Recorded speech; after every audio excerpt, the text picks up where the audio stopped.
We're at the Dowk Indoor Sports Center recapping the Earl Yestingsmeier tournament down in Dade City, Florida. I'm Steve Baker, along with the head coach of Miami Golf, Zach Zedrick, and Greg Conrad joins us. And Coach, a great run for your team coming up, taking Toledo the last day and getting third place.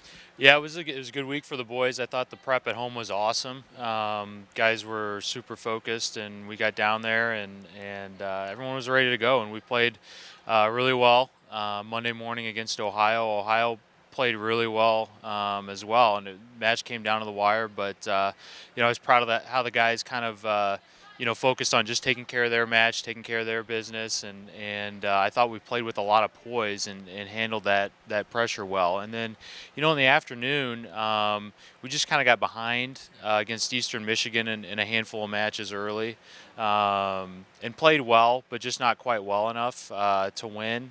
Match play is kind of a fickle thing where, momentum gets going at a certain point in a match, or you get a couple opportunities and you don't quite take advantage of them, and it's just very different than stroke play. And I think that was what was disappointing for us and our guys is, we after Monday, we had really, if it was a stroke play event, we were probably winning. But it wasn't, and we just didn't quite get it done against Eastern. But I was really, really proud of how Greg and the guys responded on Tuesday against Toledo. They came out, they were ready to go. They were fired up just as if it were the championship match. And even though the score was a little closer, we were up, 6-0 very late in that match. So I was proud of how we responded and how we finished the week off. So I want to ask Greg the difference between stroke play and match play. You guys obviously stroke play the rest of the year.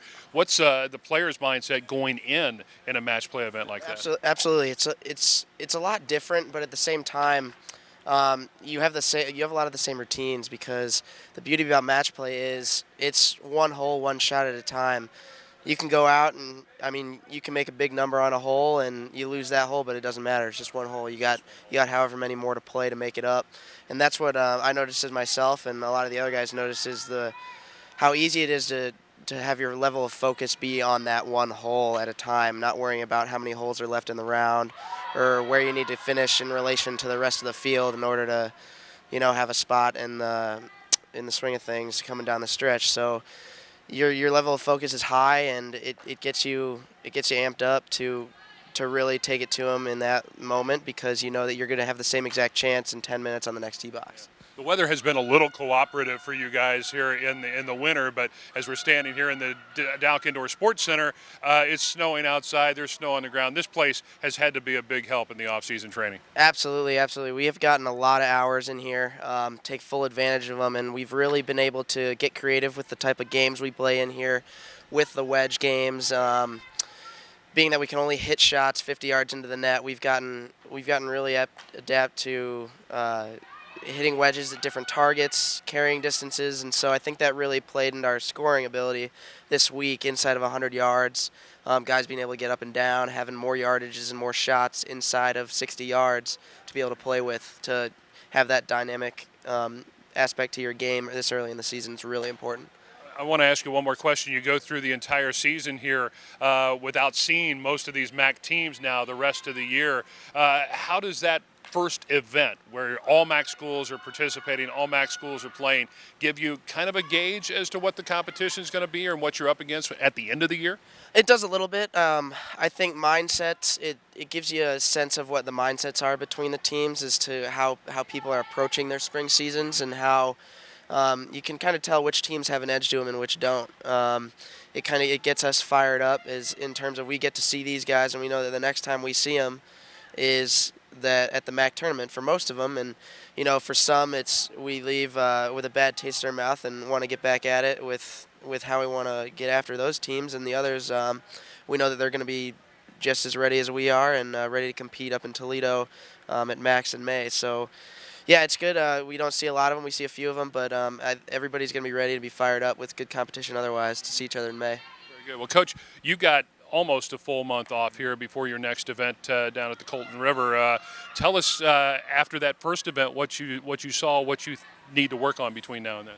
Well, like I said, I think the prep at home was great. I think, Greg kind of alluded to it. You kind of get a sense of where all the mindsets are at, and who's got an edge and who's maybe missing a little bit of an edge. And obviously, I'm biased, but we've got a pretty big edge right now, and to have it this early in the spring is pretty cool, and it's a lot of fun.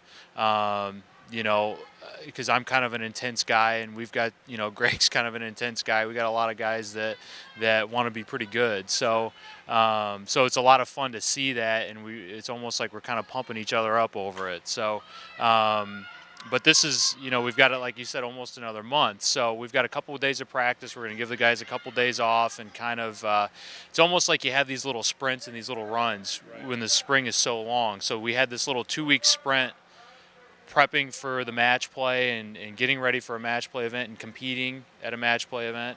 And now, we're gonna this is a little transitional week, and this weekend's gonna be off, and then Monday it's gonna be focused on getting ready just for Colleton River. And I think a lot of it is gonna be, we're still gonna be really focused on short game.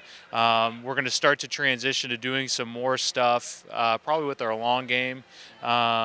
Just Colleton demands a little bit from you off the tee, probably maybe a little bit more than what we saw down at Lake Javita, and just doing some different things, just as far as really being aware of where our approach shot leaves are in relation to the flag stick. Doing some, as we can get outside more, at least get down to miles of golf more if the weather's good enough to see the ball fly.